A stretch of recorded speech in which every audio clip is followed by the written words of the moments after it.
ನಮಸ್ಕಾರ, ಅಶ್ವವೇಗ ಡಿಜಿಟಲ್ಗೆ ಸ್ವಾಗತ. ನಾನು ಮಹೇಶ್ ಎಂ. ನಿರಂತರ ದರ ಏರಿಕೆ ಮತ್ತು ಪರವಾನಗಿ ದರ ಹೆಚ್ಚಳ ವಿರೋಧಿಸಿ ಇದೇ ತಿಂಗಳು 29ರಿಂದ ಕರ್ನಾಟಕದಾದ್ಯಂತ ಮದ್ಯದಂಗಡಿ ಬಂದ್ ಮಾಡಲು ರಾಜ್ಯದ ಮದ್ಯ ಮಾಲೀಕರು ಈಗಾಗಲೇ ತೀರ್ಮಾನವನ್ನು ತೆಗೆದುಕೊಂಡಿದ್ದಾರೆ. ಈಗಾಗಲೇ ಕಾಂಗ್ರೆಸ್ ಪಕ್ಷದ ಅಧಿಕಾರಕ್ಕೆ ಬಂದ ನಂತರ 3 ಬಾರಿ ಮದ್ಯದ ದರವನ್ನು ಏರಿಕೆ ಮಾಡಿದೆ. ಇದರಿಂದ ಈ ಹಿಂದಿನ ರೀತಿಯಲ್ಲಿ ಮದ್ಯ ಮಾರಾಟ ಆಗ್ತಾ ಇಲ್ಲ ಅನ್ನುವ ಆರೋಪ ಕೂಡ ಇದೆ. ಇದೇ ಸಂದರ್ಭದಲ್ಲಿ ಮದ್ಯ ಮಾರಾಟಗಾರರ ಲೈಸೆನ್ಸ್ ಶುಲ್ಕ ದುಪ್ಪಟ್ಟು ಕೂಡ ಏರಿಕೆ ಆಗಿದೆ. ಈ ಹಿನ್ನೆಲೆಯಲ್ಲಿ ಮದ್ಯದ ಅಂಗಡಿಯ ಮಾಲೀಕರು ಈಗ 29ರಿಂದ ರಾಜ್ಯದಾದ್ಯಂತ ಬಂದ್ಗೆ ಕರೆಯನ್ನು ಕೊಟ್ಟಿದ್ದಾರೆ.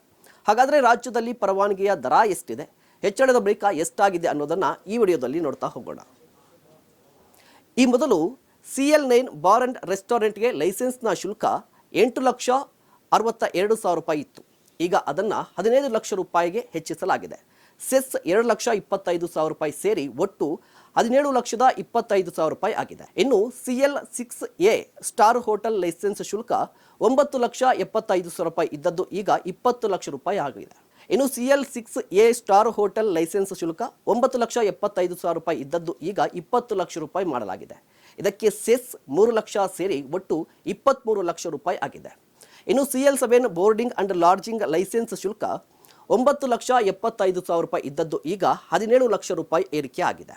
ಇನ್ನು ಸೆಸ್ 2,55,000 ರೂಪಾಯಿ ಸೇರಿದಂತೆ ಒಟ್ಟು 19,55,000 ರೂಪಾಯಿ ಆಗಿದೆ.